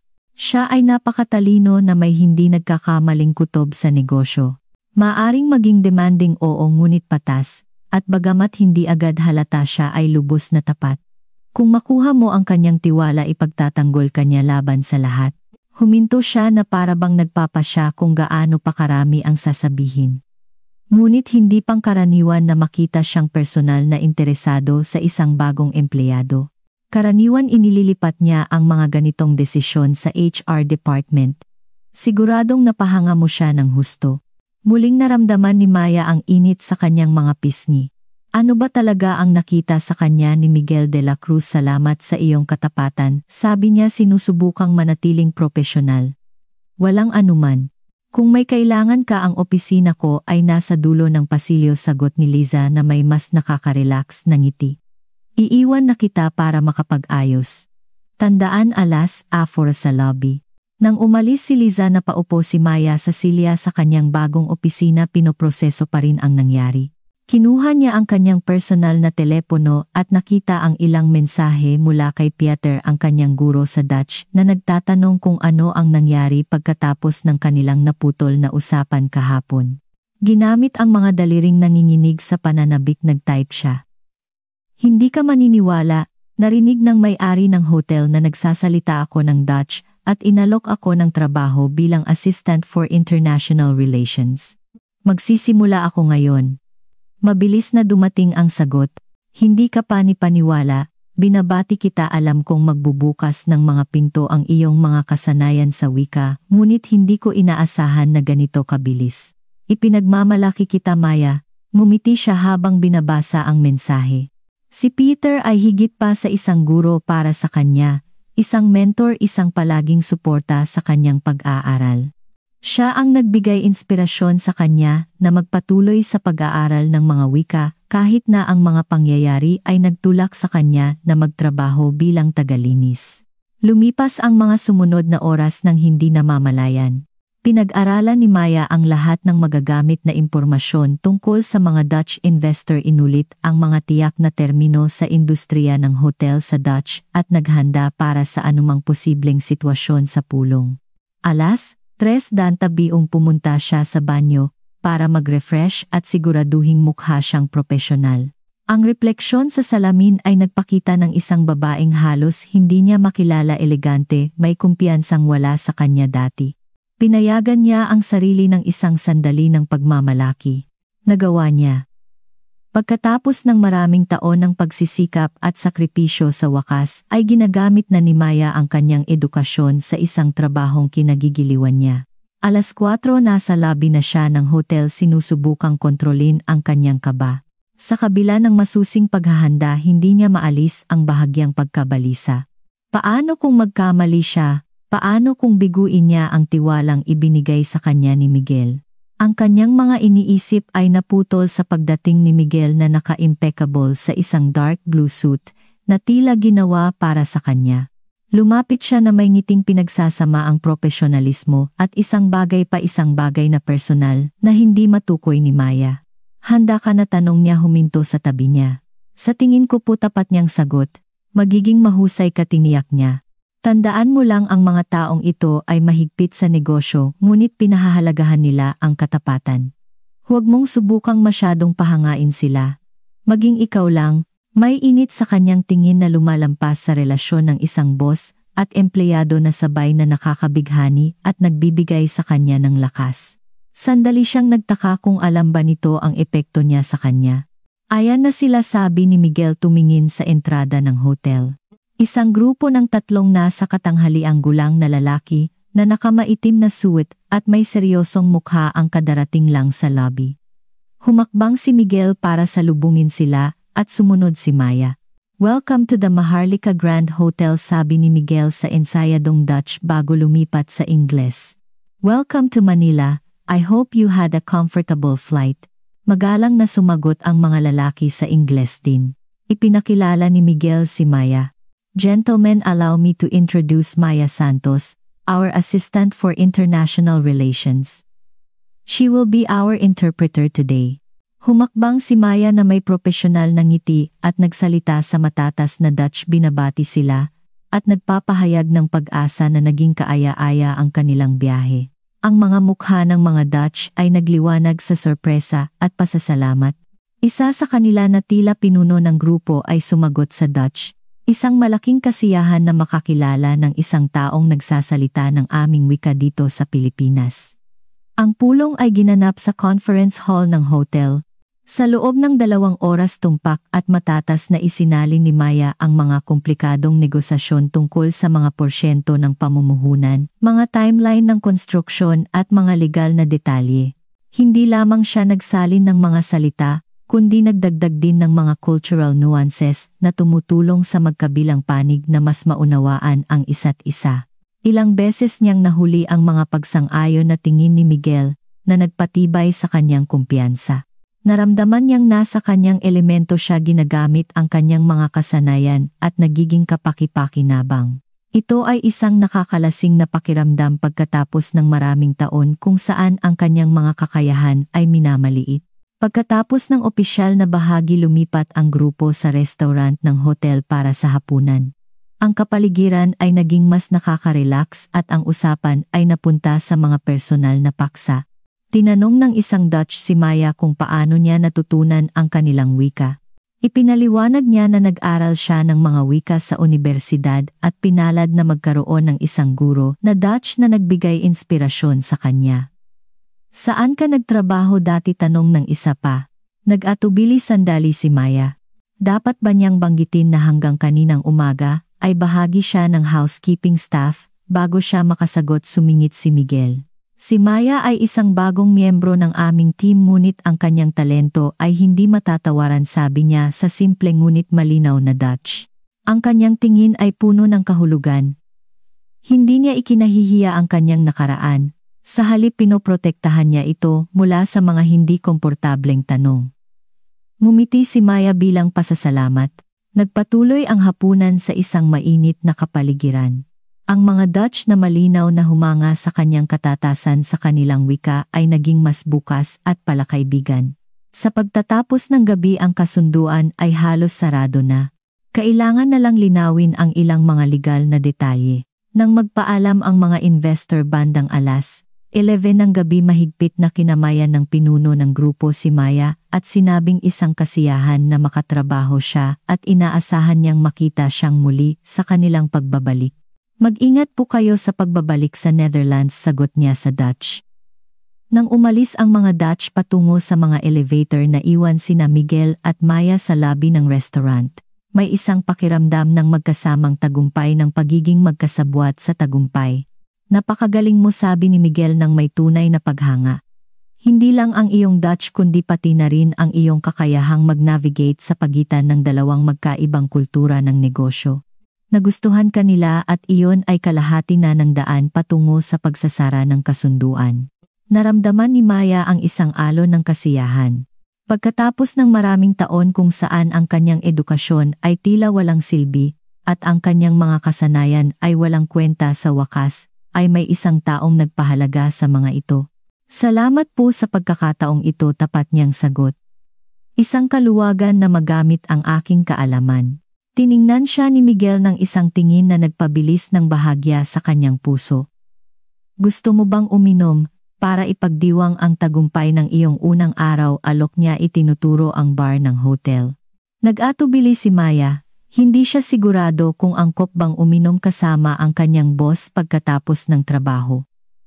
Ngunit ang ngiti ni Miguel na walang pagkukunwari ay kumumbinsi sa kanya. Isang baso lang, pumayag siya. Pumunta sila sa eleganteng bar na may malabong ilaw at jazz music. Pagkaupo sa isang liblib na mesa, tinanong ni Miguel, anong gusto mo, white wine kung mayroon, sagot niya. Nag-order si Miguel ng alak para sa kanya at whiskey para sa sarili. Nang dumating ang mga inumin, itinaas niya ang kanyang baso. Para sa isang bagong simula, para sa isang bagong simula ulit ni Maya na may buong pusong ngiti. Tahimik silang uminom, hinahayaan ang tensyon ng araw na dahan-dahang mawala. Mayroong isang bagay na nakakagulat na intimo sa sandaling iyon na parabang sila ay matagal nang magkaibigan at hindi isang boss at empleyado na halos hindi magkakilala. Maaari ba akong magtanong ng personal? Biglang tanong ni Miguel. Tumango si Maya bagamat may kaunting pag-iingat. Kahapon nabanggit mo na minsan ay dinadala tayo ng buhay sa mga hindi inaasahang landas. Ano ba ang landas na iyong pinlano? Ang tanong ay malalim ngunit hindi mapanghimasok. Mababasa sa mga mata ni Miguel ang tunay na interes. Huminga ng malalim si Maya, iniisip ang kanyang isasagot. Nangarap akong magtrabaho bilang tagasalin sa mga pandaigdigang organisasyon, maglakbay, tulungan ang mga taong may iba't ibang kultura na magkaintindihan simula niya. Ngunit noong huling taon ko sa kolehiyo nagkasakit ng malubha ang aking ina. Ang sakit ay matagal at magastos. Pagkamatay niya naiwan ang malalaking utang. Ang trabaho bilang tagalinis ang unang nahanap ko, at ito ang nagtulot sa akin na mabuhay habang sinusubukang bayaran ang utang. Nakikinig si Miguel ng may buong atensyon na parabang bawat salita niya ay mahalaga. Ikinalulungkot ko ang mawala ng isang mahal sa buhay at maiwan sa isang mahirap na sitwasyong pinansyal, tiyak na napakahirap. Totoo po pag-amin niya. Ngunit marami itong itinuro sa akin. Tungkol sa buhay sa aking sarili, sa kung ano ang tunay na mahalaga. At ano ang tunay na mahalaga, tanong niya nang may pag-usisa na parabang siya mismo ay nag-aalala sa mga tanong na iyon. Nag-isip si Maya, katatagan, dignidad at isang layunin na mas malaki kaysa sa iyong sarili. Ang kanyang sagot ay tila malalim na nakaantig kay Miguel. Dahan-dahan siyang tumango na parabang natagpuan niya sa kanyang mga salita ang isang bagay na matagal na niyang hinahanap. At ano ang iyong layunin, Maya? Mahina niyang tanong, halos intimo. Nag-atubili siya. Ang pangarap na maging isang ina na bumuo ng isang pamilya ay napaka-personal at bihirang ibahagi. Ngunit mayroong isang kahinaan sa mga mata ni Miguel na bihirang ipakita, at ito ang nag-udyok sa kanya na maging tapat. Balang araw, kapag may katatagan na ako gusto kong bumuo ng isang pamilya sa wakas, ay nasabi niya. Magkaroon ng mga anak, bigyan sila ng mga pagkakataong hindi ko naranasan. Mukhang nagulat si Miguel, ngunit hindi sa masamang paraan. Sa halip na parabang hindi niya inaasahan ang ganoong sagot. Iyan ay isang magandang layunin, malumanay niyang sinabi. At ngayon sa iyong bagong posisyon marahil ay mas malapit na ito kaysa sa iyong inaakala. Ang kanyang mainit na mga salita ay nagparamdam kay Maya ng isang koneksyon na lampas sa propesyonal. Mayroong isang bagay kay Miguel de la Cruz, isang lalim sa ilalim ng maskara ng matagumpay na negosyante na lalong nakakaintriga sa kanya. At ikaw, naglakas loob siyang magtanong. Ano ang iyong layunin? Ang tanong ay nagpagulat sa kanya. Sa isang sandali mukhang marupok si Miguel, na para bang walang nagtanong sa kanya ng ganoong mga tanong sa loob ng mahabang panahon. Itinayo ko ang Hotel Empire na ito mula sa wala, alam mo ba? Simula niya halos nag-iisip ng malakas. Bawat hotel, bawat pamumuhunan, bawat desisyon, lahat ay may malinaw na layunin, patunayan na kaya ko na ang isang lalaki mula sa isang mahirap na lugar sa Batangas ay maaaring maabot ang tuktok. Huminto siya, tinitingnan ang kanyang whiskey na parabang naroon ang mga sagot. Ngunit kamakailan lamang tinatanong ko ang aking sarili kung sapat na ba iyon, kung ang pagkakaroon ng mga tagumpay at ari-arian ay isang layunin o isang paraan lamang para punan ang isang kahungkagan. Ang kanyang hindi inaasahang katapatan ay nagpagulat kay Maya. Hindi niya maisip na ang isang taong tulad ni Miguel de la Cruz ay maaaring makaramdam ng kawalan. Sa tingin ko lahat tayo ay nagtatanong sa ating sarili ng mga ganoong tanong, sa isang punto sa wakas ay nasabi niya, at walang madaling sagot. Tumingin si Miguel sa kanya nang may pasasalamat at isang bagay na mas malalim na nagpatibok sa kanyang puso. Alam mo, Maya, nang makita kitang nagsasalita ng Dutch kahapon, nakita ko ang isang taong hindi sumuko sa kabila ng mga pangyayari, isang taong patuloy na lumalaban para sa kanyang mga pangarap kahit na tila hindi maabot. Nakaka-inspire. Ang kanyang katapatan ay hindi mapagkunwari. Hindi niya sinusubukang pahangain siya o purihin. Nagbabahagi siya ng isang bagay na totoo. Wala naman po akong ginawang espesyal, sabi niya, medyo nahihiya sa papuri. Sinusubukan ko lang panatilihin ang pag-asa na magiging maayos ang lahat, at iyon mismo ang nagpapaging espesyal sa iyo, iginiit niya. Ang kakayahang panatilihin ang pag-asa kapag lahat ay laban sa iyo, iyan ay isang pambihira. Nagtagpo ang kanilang mga mata at sa isang sandali huminto ang oras. May isang pag-unawa sa pagitan nila, isang koneksyon na lampas sa mga salita.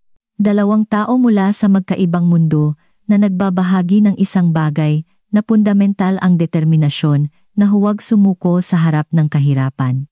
Ang sandali ay naputol ng pagtunog ng telepono ni Miguel.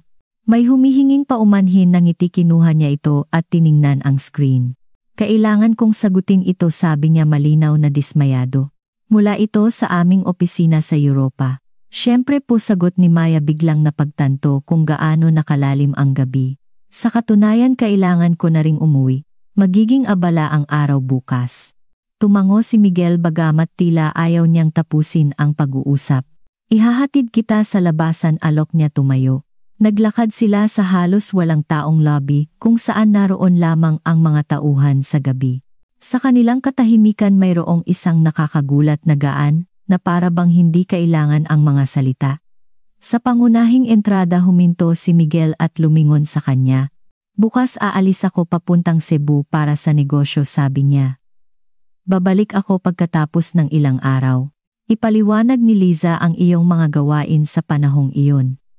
Tumango si Maya, sinusubukang huwag pansinin ang bahagyang pagkadismaya na hindi niya siya makikita sa mga darating na araw. Naintindihan ko po. Susubukan kong mas maintindihan ang lahat. Sigurado akong magiging mahusay ka, sabi niya na may ngiting nakaantig sa kanyang puso.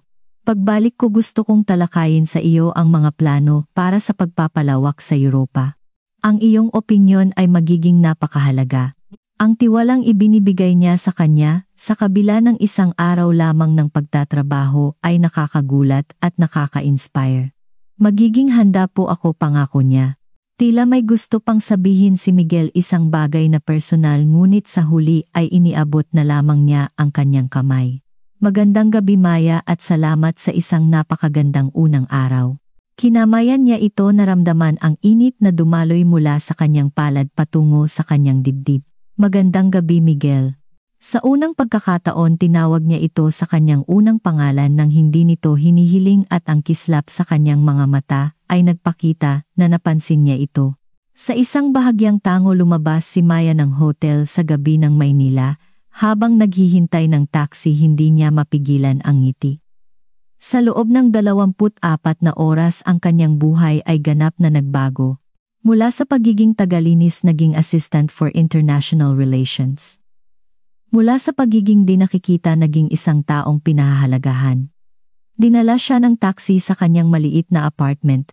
Pagpasok ang lahat ay tila dayuhan na parabang pag-aari ng ibang buhay ng ibang Maya.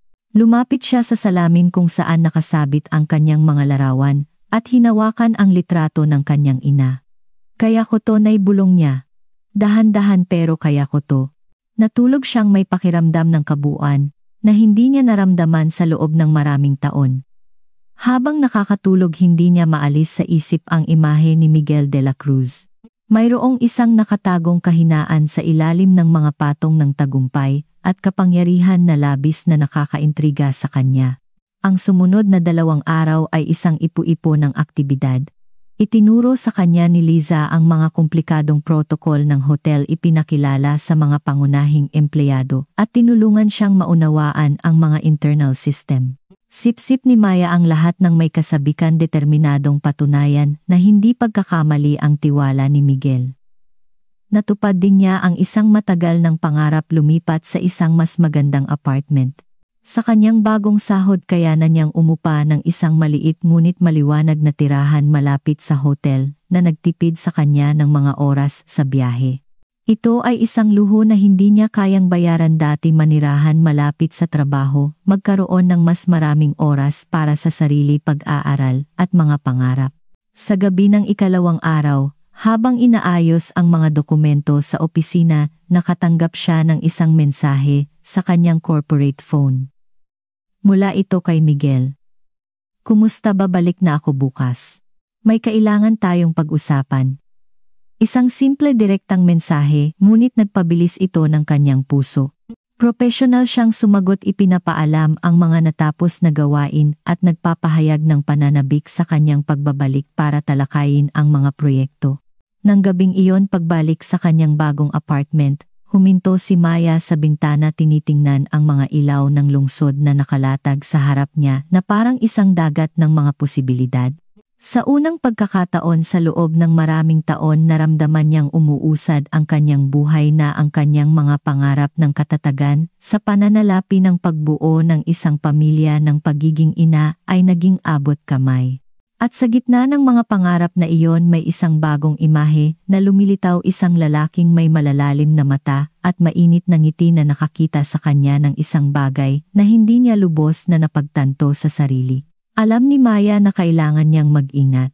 Si Miguel de la Cruz ay kanyang boss, isang tao, mula sa isang ganap na magkaibang mundo. Gayunpaman, mayroong isang bagay sa pagitan nila, isang koneksyon na lampas sa propesyonal. Isang kislap na nagsimula sa pinakahindi inaasahang sandali. Bukas babalik si Miguel at kasama niya marahil ay mga bagong pagkakataon, mga bagong hamon, at sino ang nakakaalam kung ano pa. Sa mga inaasahang iyon natulog si Maya, na uunawaan na ang susunod na araw ay magiging isang bagong kabanata sa isang kuwentong nagsimula sa isang simpleng tawag sa Dutch sa harap ng isang milyonaryo. Maingay ang paliparan ng Maynila kahit alas 7 pa lang ng umaga. Si Miguel de la Cruz may dalang hand carry at naka-impeccable na suit. Sa kabila ng maagang flight mula sa Cebu ay naglakad patungo sa labasan ng may kumpiyansa. Nagbunga ang 2 araw ng masinsinang negosasyon. Isang bagong kontrata ang magpapalawak sa Maharlika Grand sa isa sa mga pinakaprestihiyosong distrito sa timog ng bansa. Ngunit hindi ang propesyonal na tagumpay ang nasa isip niya habang papunta sa kanyang naghihintay na sasakyan. Ito ay ang imahe ng isang babaeng may maningning matalinong mga mata, nagsasalita ng matatas na Dutch na ang tahimik na dignidad ay bumihag sa kanya mula sa unang pagkikita. Si Maya Santos, isang pangalan na hindi maalis sa kanyang isipan. Sa hotel pakiusap, sabi niya sa driver. Habang dumudulas ang sasakyan sa trapiko ng umaga, binasa ni Miguel ang kanyang mga mensahe, huminto sa huling palitan nila ni Maya. Ang kanyang propesyonal magalang na mga salita na may bahagyang init ay nagpataka sa kanya kung nararamdaman din ba nito ang parehong kakaibang koneksyon. Sa loob ng 40 taon ng kanyang buhay, ang kanyang mga relasyon ay palaging isang uri ng transaksyon. Inaalok niya ang katayuan, seguridad sa pananalapi, karangyaan, at kapalit nito ay kagandahan, kumpanya, paghanga. Ngunit walang tumingin sa kanya tulad ni Maya, bilang isang tao, hindi isang milyonaryo. Bilang isang lalaking may mga pag-aalinlangan at kahinaan, hindi isang walang kapantay na negosyante. At ito sa kabalintunaan ay nagparamdam sa kanya na mas malakas kaysa sa lahat ng kanyang mga tagumpay sa negosyo. Nang huminto ang sasakyan sa Maharlika Grand, huminga ng malalim si Miguel. Ngayon makikita niyang muli si Maya, at bagamat hindi pa niya alam kung ano ang sasabihin, naramdaman niyang may mahalagang bagay na malapit nang mangyari. Maagang pumasok si Maya sa opisina para muling suriin ang mga ulat bago ang kanyang pagbabalik. Sa huling 2 araw nagtrabaho siya hanggang gabi, pinag-aaralan ang bawat aspeto ng proyekto ng pagpapalawak sa Europa. Gusto niyang maging handa, patunayan na hindi mali ang tiwala ni Miguel. Ngunit kung magiging tapat, hindi lamang ang pagnanais na magpakitang gilas sa propesyonal na paraan ang nagpabangon sa kanya ng maaga. Ito ay ang pag-asam sa muli nilang pagkikita sa kanyang boses, sa tindi ng kanyang tingin kapag nagsasalita siya ng may passion, sa kakaibang pagiging magkasabwat na halos agad na nabuo. Pinigilan niya ang sarili sa mga iniisip na iyon. Si Miguel de la Cruz, ang kanyang boss, isang taong kung saan 3 araw na ang nakalipas, ay isa lamang siyang di nakikitang tagalinis. Hindi niya dapat ipagkamali ang propesyonal na kabaitan sa isang bagay na mas malaki. Ngunit ang koneksyon sa kanilang pag-uusap sa bar, ang kahinaan ng magsalita siya tungkol sa paghahanap ng layunin na lampas sa materyal. Natagumpay iyon ay totoo, hindi ba ang mga boses sa pasilyo ay pumutol sa kanyang pag-iisip? Umayos siya ng upo, inayos ang kanyang palda at huminga ng malalim. Profesionalismo iyan ang kailangan niyang ipakita. Ang iba kung nakatakda ay mangyayari ng kusa. Bumukas ang pinto at sumilip si Liza. Maya bumalik na si Ginoong de la Cruz at gusto kanyang makita sa kanyang opisina agad.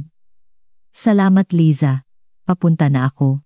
May dalang mga ulat at puso na bahagyang mas mabilis ang tibok nagtungo si Maya sa opisina ni Miguel sa pinakamataas na palapag ng hotel.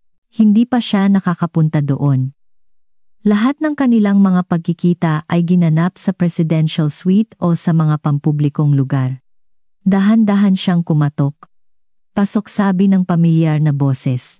Pagpasok sandali siyang natulala. Ang opisina ni Miguel ay kahanga-hanga isang simpleng espasyo na may mga bintana mula sahig hanggang kisame na nagpapakita ng panorama ng lungsod. Sa isang panig isang modernong mesa na gawa sa maitim na kahoy. Sa kabilang panig isang maliit na sala na may mga leather na sofa. Ngunit ang kanyang pansin ay nakuha ng isang mural sa buong dingding, isang artistikong paglalarawan ng isang maliit na hotel na nakilala niya bilang ang orihinal na maharlika na papalibutan ng mga larawang nagsasalaysay ng kasaysayan. Nito, tumayo si Miguel mula sa kanyang mesa at lumapit na may mainit na ngiti. Maya, welcome, salamat sa mabilis na pagdating. Magandang umaga Ginoong de la Cruz. Miguel, pagtatama niya napansin ang kanyang tingin. Sana naging produktibo ang iyong biyahe. Sobra salamat, sagot niya, ngunit may isang bagay sa kanyang mga mata na nagpapahiwatig na hindi negosyo ang gusto niyang pag-usapan. Ngunit ngayon ang mas interesado ako ay kung paano ka nag-adjust sa iyong bagong posisyon. Sabi ni Liza, nag-overtime ka raw. Tumango si Maya, yakap ang mga ulat sa kanyang dibdib na parang isang panangga. Gusto ko pong maintindihan ang lahat ng aspeto ng proyektong Europeo. Naghanda po ako ng mga ulat tungkol sa hotel market sa Amsterdam. Sa tingin ko po ay magiging interesado kayo. Tiningnan siya ni Miguel ng may paghanga at isang bagay na mas malalim. Sigurado akong magagaling iyan sa wakas, ay nasabi niya. Ngunit bago natin tingnan iyan, gusto kong pag-usapan ang isang bagay na iba, isang bagay na personal. Kumabog ang dibdib ni Maya. Personal, ano ang maaaring gustong talakayin ni Miguel de la Cruz? Siyempre po, sagot niya, sinusubukang manatiling neutral. Ipinahiwatig ni Miguel ang sofa at umupo sila sa tapat ng isa't isa. Mukha siyang hindi pangkaraniwang kinakabahan na kakaiba para sa isang taong karaniwang napakakumpiyansa. Maya, sa biyahe ko sa Cebu, marami akong napag-isipan. Tungkol sa aking buhay, sa aking mga prioridad, simula ni Miguel, nang may seryosong tono na nagpa-alerto kay Maya. Ilang taon kong itinayo ang hotel empire na ito, inilaan ang bawat minuto ng aking araw sa pagpapalawak nito, nagsusumikap na gawin itong mas matagumpay, mas kumikita, at nagtagumpay ako. Ang Maharlika Grand ay isang kinikilalang brand sa buong mundo. Huminto siya, tumingin sa lungsod sa pamamagitan ng malalaking bintana. Ngunit nang tanungin mo ako tungkol sa aking layunin, tungkol sa kung ano ang lampas sa pagkakaroon ng mga tagumpay at ari-arian, na pagtanto kong wala akong malinaw na sagot. O mas tumpak, wala hanggang sa huling ilang araw. Ang kanyang mga mata ay muling nagtama sa mga mata ni Maya at mayroong isang tindi sa mga ito na halos nagpahinto sa kanyang hininga. Mula nang makilala kita, may nagbago sa akin. Ang makita ang isang taong sa kabila ng mahirap na kalagayan, ay nagpapanatili ng dignidad, ng passion, sa pag-aaral, ng pag-asa para sa isang mas magandang hinaharap. Nagdulot ito sa akin na muling pag-isipan ang maraming bagay. Naramdaman ni Maya na uminit ang kanyang mga pisngi. Hindi siya handa sa ganitong pag-uusap, sa kahinaang ipinapakita ni Miguel sa paraan ng pagtingin niya sa kanya na para bang siya ang sagot sa isang tanong na matagal na niyang tinatanong sa sarili. Wala naman po akong ginawang pambihira, bulong niya, inuulit ang mga salitang sinabi sa bar. Sinusubukan ko lang mabuhay sa abot ng aking makakaya. At iyon mismo ang nagpapaging espesyal sa iyo, iginiit niya lumapit. Ang iyong paraan ng pagharap sa kahirapan, ang iyong determinasyon. Pinakita mo sa akin na ang tagumpay ay maaaring sukatin hindi lamang sa pera o kapangyarihan. Huminto siya muli na para bang pinipili ang mga tamang salita. Ang gusto kong sabihin, Maya, ay hindi aksidente ang ating pagkikita.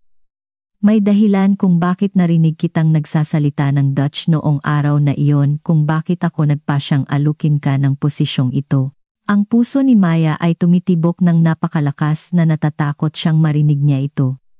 Saan siya papunta at ano po sa tingin ninyo ang dahilan na iyon naglakas? Loob siyang magtanong, ang kanyang boses ay halos hindi marinig. Tumingin si Miguel diretso sa kanyang mga mata, at sa sandaling iyon lahat ng mga hadlang boss at empleyado milyonaryo at manggagawa lalaki at babae ay tila nawala. Sa tingin ko may hinahanap ako, hindi ko alam kung ano. Isang bagay na totoo sa isang mundong madalas na tila artificial sa akin, at nakita ko iyon sa iyo. Ang kanyang mga salita ay nakabitin sa hangin puno ng kahulugan. Hindi alam ni Maya kung paano sasagot. Isang bahagi niya ay gustong maniwala na ito ay totoo, na si Miguel de la Cruz ay talagang nakakakita ng isang bagay na espesyal sa kanya. Ngunit ang kabilang bahagi, ang praktikal at maingat, ay nagpapaalala sa kanya kung sino siya at kung sino siya. Miguel, simula niya hindi alam kung paano magpapatuloy. Hindi ko po alam ang sasabihin. Ang bilis po ng mga pangyayari. Tumango siya na para bang lubos na nauunawaan ang kanyang pagkalito. Alam ko, at hindi ko inaasahan na may isasagot ka ngayon. Gusto ko lang maging tapat, sabihin na para sa akin higit ka pa sa isang empleyado. Isa kang inspirasyon. At gusto kitang mas makilala sa labas ng trabaho. Inaanyayahan siya ni Miguel de la Cruz na makipag-date. Ang ideyang iyon ay tila napaka-surreal na halos matawa si Maya, ngunit ang seryosong mukha niya at ang katapatan sa kanyang mga mata ay kumumbinsi sa kanya na seryoso siya. Gusto ko rin po iyon, sa wakas ay nasabi niya na may mahiyain na ngiti. Nagningning ang mukha ni Miguel na para bang hindi siya sigurado sa kanyang sagot. Paano ang hapunan mamayang gabi? May alam akong isang tahimik liblib na lugar kung saan maaari tayong mag-usap ng walang abala. Sige po, tumango siya. Susunduin kita ng 8:00 kung okay sa iyo. Perpekto po. Nagtinginan sila sandali, parehong alam na may mahalagang bagay na katatapos lang mangyari. Pagkatapos may halatang pagsisikap, bumalik si Miguel sa propesyonal na tono. At ngayon tungkol sa mga ulat na inihanda mo. Sa sumunod na oras tinalakay nila ang mga dokumentong ginawa ni Maya, ang mga estratehiya para sa pagpapalawak sa Europa, at ang pagpaplano ng mga susunod na hakbang. Ngunit sa bawat palitan nila ng salita mayroong isang underlying na kamalayan na may nagbago sa pagitan nila. At mamayang gabi tutuklasin nila ang mga posibilidad na lampas sa propesyonal. Pagbalik sa kanyang opisina, si Maya ay parang nasa alapaap ng pag-aalinlangan at pananabik. Talagang maghahapunan siya kasama si Miguel de la Cruz. Talagang sinabi nito na siya ay isang inspirasyon na gusto siyang mas makilala. Ang natitirang bahagi ng araw ay lumipas sa isang ipu-ipo ng mga gawain. Itinuon ni Maya ang sarili sa trabaho, sinusubukang manatiling propesyonal, ngunit ang kanyang mga iniisip ay pabalik-balik sa kanilang usapan sa opisina ni Miguel, sa tindi ng kanyang tingin sa pangako ng hapunan. 6:00 ng gabi umuwi siya sa kanyang bagong apartment para maghanda. Pagbukas ng kanyang aparador, na pagtanto niyang wala sa kanyang mga damit ang tila angkop para sa isang date kasama ang isa sa pinakamayamang tao sa Pilipinas. Mayroon siyang ilang eleganteng business suit, ngunit walang tunay na espesyal. Nag-iisip siya ng mga pagpipilian nang may kumatok sa pinto. Pagbukas, nakita niya ang isang delivery man na may dalang malaking puting kahon na may gintong laso. Miss Maya Santos, tanong nito. Ako nga po. May delivery po para sa inyo. Nagtatakang pumirma si Maya at ipinasok ang kahon sa apartment.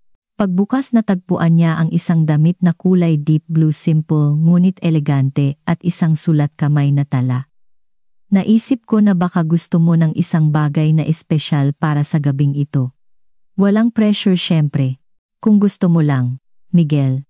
Maingat na inilabas ni Maya ang damit. Napakaganda nito, gawa sa malambot na tela na dumadaloy ng may kagandahan. Nang isukat ito sa sarili, tumingin siya sa salamin. Ang damit ay hindi magarbo. Ito mismo ang pipiliin niya kung may pagkakataon siya. Nagulat siya kung gaano katumpak na hulaan ni Miguel ang kanyang panlasa. Karamihan sa mga lalaki sa kanyang posisyon ay pipili ng isang bagay na mas kapansin-pansin na karapat-dapat na kasama ng isang milyonaryo. Ngunit naintindihan niya ang kanyang estilo, ang kanyang pagmamahal sa simpleng kagandahan. Eksaktong alas 8 ng gabi may kumatok. Si Maya suot ang damit na bigay ni Miguel at may buhok na nakapusod ay huminga ng malalim at binuksan ang pinto. Si Miguel ay nakatayo sa isang dark gray suit. At lalong lumapad ang kanyang ngiti nang makita siya. Napakaganda mo, taos puso niyang sinabi, salamat sa damit. Perpekto ito. Natutuwa akong nagustuhan mo. Handa ka na, tumango siya, kinuha ang kanyang handbag at sabay silang nagtungo sa elevator. May isang kapaligiran ng pag-asam sa pagitan nila, isang magkasamang kamalayan na tumatawid sila sa isang bagong yugto. Ang restaurant ay isang maliit na lugar sa Intramuros sa isang na-restore na lumang bahay. Walang magarbo, walang sumisigaw ng pagiging eksklusibo, ngunit may isang maginhawang kapaligiran at napakasarap na pagkain. Hindi ito ang lugar na inaasahan ni Maya sa mga gusto ni Miguel de la Cruz. Ito ang paborito kong restaurant sa syudad, puna niya, habang inihatid sila sa isang liblib na mesa. Natuklasan ko ito maraming taon na ang nakalipas, noong nagsisimula pa lang ako. Kaibigan ng tatay ko ang may-ari, si Mang Antonio. Nakita niya akong lumaki personal at profesional. Parang sa isang hudyat, isang matandang lalaki na may mabait na mukha ang lumapit. Miguel, napakasarap makita kang muli. Mang Antonio, ipakilala ko sa iyo si Maya Santos. Tiningnan siya ng lalaki ng may pagsusuri, ngunit pala kaibigang tingin. Ikinagagalak kong makilala ka, iha. Ang sinumang kaibigan ni Miguel ay welcome dito. Pagkatapos irekomenda ang specialty of the day, at buksan ang isang bote ng alak, iniwan sila ni Mang Antonio. Tiningnan ni Maya si Miguel ng may pag-usisa. Hindi ito ang inaasahan ko, pag-amin niya, tinutukoy ang restaurant. Ang lahat ng ito, ikinumpas niya ang sitwasyon. Kapag nag-anyaya ang may-ari ng isang hotel empire para sa hapunan, inaasahan mong isang bagay na mas magarbo, pagtatapos niya na may ngiti. Sawa na ako niyan sa aking pang-araw-araw na buhay. Dito maari akong maging si Miguel lang, hindi si Ginoong de la Cruz, hindi ang matagumpay na negosyante, hindi ang milyonaryo. Mayroong isang bagay sa paraan ng pagsabi niya nito, isang uri ng pagod na nakaantig kay Maya. Siguradong nakakapagod iyan, malumanay niyang sinabi. Ang palaging panatilihin ang imaheng iyon ang maskara ng tagumpay at kumpiyansa. Tumingin si Miguel sa kanya nang may pagtataka na para bang hindi niya inaasahan na mauunawaan niya ito. Oo, nakikita ng mga tao ang pera, ang kapangyarihan, ang mga ari-arian, ngunit hindi nila nakikita ang kalungkutan na kasama nito, ang palaging pag-aalinlangan. Gusto ba nila ako dahil sa kung sino ako o dahil sa kung ano ang mayroon ako? Humigop siya ng alak, ang kanyang tingin ay napunta sa malayo. Nang itayo ko ang aking unang hotel, may malinaw akong layunin, patunayan na kaya ko na ang anak ng isang manggagawa. Mula sa Batangas ay maaaring maabot ang tuktok. Ngunit sa bawat bagong tagumpay, sa bawat bagong pagbili, ang layuning iyon ay naging mas malabo. At ngayon tinatanong ko ang aking sarili, ano ang susunod? Ano ang susunod na layunin? Ano ang natitira kapag naabot mo na ang lahat ng inaakala mong gusto mo? Nakikinig si Maya ng mabuti na antig sa kanyang katapatan. Marahil ang natitira ay ang muling tuklasin kung ano ang tunay na nagpapasaya sa iyo, mungkahi niya. Hindi kung ano ang inaasahang magpapasaya sa isang matagumpay na negosyante, kundi kung ano ang nagpapasaya sa iyo bilang isang tao. Tumingin si Miguel sa kanya na para bang sinabi niya ang isang bagay na malalim na totoo. Eksakto. At iyan ang iniisip ko sa mga huling araw, lalo na pagkatapos kitang makilala. Ang makita kang hinaharap ang buhay ng may ganoong dignidad, may determinasyon na magpatuloy sa pag-aaral sa kabila ng mga pangyayari, nagdulot ito sa akin na mag-isip kung hindi ba mali ang sukat ng tagumpay na ginagamit ko sa buong panahong ito. Huminto siya na para bang maingat na pinipili ang kanyang mga susunod na salita. Nabanggit mong pangarap mong bumuo ng isang pamilya, magkaroon ng mga anak. Iyan ay isang maganda, malalim na makataong layunin. at ipinakita nito sa akin kung gaano kawalan ng laman ang aking sariling mga tagumpay kumpara dito. Biglang naramdaman ni Maya na siya ay marupok. Ang pagsasalita tungkol sa kanyang pagnanais na maging isang ina ay isang bagay na napaka-personal. Hindi ko itinuturing na walang laman ang iyong mga tagumpay, sagot niya. Nagtayo ka ng isang bagay na kahanga-hanga. Lumikha ka ng mga pagkakataon para sa maraming tao, kasama na ako. Ngunit naiintindihan ko ang ibig mong sabihin. Minsan masyado tayong nakatuon sa isang panig ng buhay kaya nakakalimutan natin ang iba na hindi gaanong mahalaga. Tumango si Miguel, ang kanyang tingin ay halos nahahawakan sa tindi nito. Hindi pa ako nakakakilala ng sinumang katulad mo, Maya. Isang taong nakakakita sa akin bilang ako sa kabila ng yaman at kapangyarihan na nakikinig na nauunawaan. Sa tingin ko lahat tayo ay gustong makita bilang kung sino tayo, simpleng sagot niya. Hindi dahil sa kung ano ang mayroon tayo o kung sino tayo sa tingin ng iba. Nagpatuloy ang hapunan sa isang intimo mapag-isip na kapaligiran. Nag-usap sila tungkol sa kanilang pagkabata, mga pangarap, mga takot. Ikinuwento ni Miguel kung paano siya nagsimula sa pinakamababa sa industriya ng hotel bilang isang bellboy. Pagkatapos ay isang receptionist, nag-iipon ng bawat piso hanggang sa makapag-invest siya sa kanyang unang hotel, isang maliit at luma na gusaling binago niya sa pamamagitan ng sipag at pananaw. Ibinahagi naman ni Maya ang mga alaala ng kanyang ina kung paano siya nito binigyang inspirasyon na mag-aral na sundin ang kanyang mga pangarap. Sa kabila ng mga paghihirap sa pananalapi, ikinuwento niya ang tungkol sa kanyang pag-aaral, ang kanyang hilig sa mga wika at kultura, at kung paano kahit sa mga pinakamahirap na panahon, hindi siya nawalan ng pag-asa na balang araw ay magagamit niya ang kanyang edukasyon para sa isang mas magandang buhay. Nang ihain ang dessert, pareho silang nakaramdam na parang kilala na nila ang isa't isa sa loob ng maraming taon, hindi lamang mga araw. Isang nakakagulat na gaan ang namagitan sa kanila, isang pagkakaisa na lumalampas sa mga pagkakaiba sa pinagmulan at katayuan. Alam mo, sabi ni Miguel habang pinaghahatian nila ang isang chocolate dessert. Nang makita kitang sumasagot ng tawag sa Dutch, may isang bagay na nag-click sa akin. Parang isang ilaw na sumindi sa isang madilim na sulok, nagpapakita ng mga posibilidad na hindi ko naisip. Anong mga posibilidad? Tanong niya na intriga. Ang posibilidad ng isang tunay malalim na koneksyon na nakabatay sa isang bagay na higit pa sa magkaparehong interes o pisikal na atraksyon. Ang posibilidad na makilala ang isang taong nagbibigay inspirasyon sa akin, na maging mas mabuti, na nagpapaisip sa akin na muling suriin ang aking mga prioridad. Nagtagpo ang kanilang mga mata sa ibabaw ng mesa, at sa sandaling iyon pareho nilang naintindihan na ito ang simula ng isang bagay na makabuluhan. Hindi ito simpleng pagkagusto, bagamat tiyak na naroon iyon. Ito ay isang magkaparehong pagkilala na para bang bawat isa ay natagpuan ang isang bagay na hindi nila alam na hinahanap nila. Pagkatapos ng hapunan, naglakad sila sa mga kalye, tinatamasa ang mainit na gabi at ang privacy na dulot ng dilim. Sa isang maliit na parke, huminto sila sa tabi ng isang ilawan na fountain. Maya, sabi ni Miguel lumingon sa kanya. Alam kong napakabilis ng lahat ng nangyari. Ilang araw pa lang ang nakalipas, bahagi ka ng housekeeping staff, at ako ay isang malayong may-ari ng hotel, ngunit mayroong isang bagay sa pagitan natin na hindi ko kayang at ayaw kong baliwalain. Bumilis ang tibok ng kanyang puso. Nararamdaman ko rin iyan, mahina niyang pag-amin. Ngunit natatakot ako, Miguel, napakalayo ng ating mga mundo. Marahil iyon mismo ang kailangan natin, sagot niya, marahang hinawakan ang kanyang mga kamay. Dinadala mo sa akin ang katapatan, isang layunin, isang pananaw na hindi ko kailanman nagkaroon. At maialok ko sa iyo ang katatagan, mga pagkakataon, ang pagkakataong buuin ang pamilyang pinapangarap mo. Napahinto ang hininga ni Maya.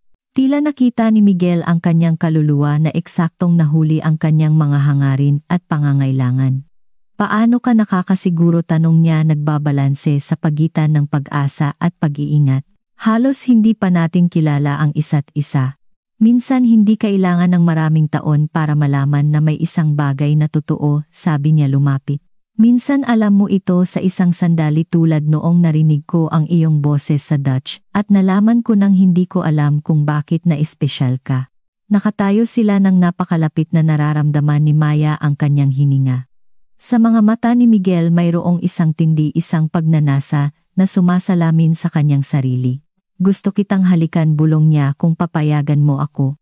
Bilang tugon yumuko si Maya, pinapaikli ang distansya sa pagitan nila. Naglapat ang kanilang mga labi, unay mahiyain, pagkatapos ay mas malalim habang lumalaki ang kanilang kumpiyansa.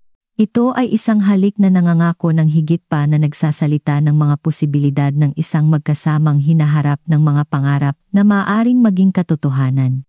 Nang sa wakas ay maghiwalay sila, pareho silang nakangiti, may halong pagkamangha at kaligayahan. Hindi ko alam kung saan tayo dadalhin nito, tapat na sabi ni Maya, ngunit gusto kong alamin kasama ka. Ako rin, sagot ni Miguel, marahang hinaplos ang kanyang pisngi. Isang hakbang sa isang pagkakataon, isang araw sa isang pagkakataon. Walang pagmamadali, ngunit may katiyakan na ito ay mahalaga, na ito ay totoo. Bumalik sila sa kotse na magkahawak kamay, parehong alam na ang kanilang mga buhay ay hindi na maibabalik, na nagbago. Hindi nila alam kung ano ang eksaktong naghihintay, ngunit alam nilang haharapin nila ito ng magkasama. 6 na buwan makalipas, ang Maharlika Grand Hotel sa Amsterdam ay nagniningning sa ilalim ng araw ng tagsibol. Ang pagbubukas ay isang malaking tagumpay. Pinuri ng lokal na media ang modernong arkitektura ng gusali at ang paggalang nito sa makasaysayang kapaligiran ng lungsod. Sa isang suite sa pinakamataas na palapag, tinitingnan ni Maya ang lungsod mula sa balkonahe. Ang mga kanal ay dumadaloy sa pagitan ng mga lumang gusali. Ang mga tulip ay namumulaklak sa mga parke. At ang karaniwang kulay abong langit ng Dutch ay maliwanag na asul, na parabang nagdiriwang kasama nila sa espesyal na araw na ito. Naramdaman niya ang malalakas na braso na yumakap sa kanya mula sa likod at sumandal siya sa dibdib ni Miguel. Ano ang iniisip mo, tanong niya, marahang hinahalikan ang kanyang leeg. Kung gaano kalaki ang ipinagbago ng buhay ko sa loob ng mga buwang ito, sagot niya, lumingon sa kanya. Minsan parang panaginip lang ito. Ngumiti si Miguel, ang ngiting nagpapabilis pa rin sa kanyang puso. Kung ito ay isang panaginip, ayaw ko nang magising.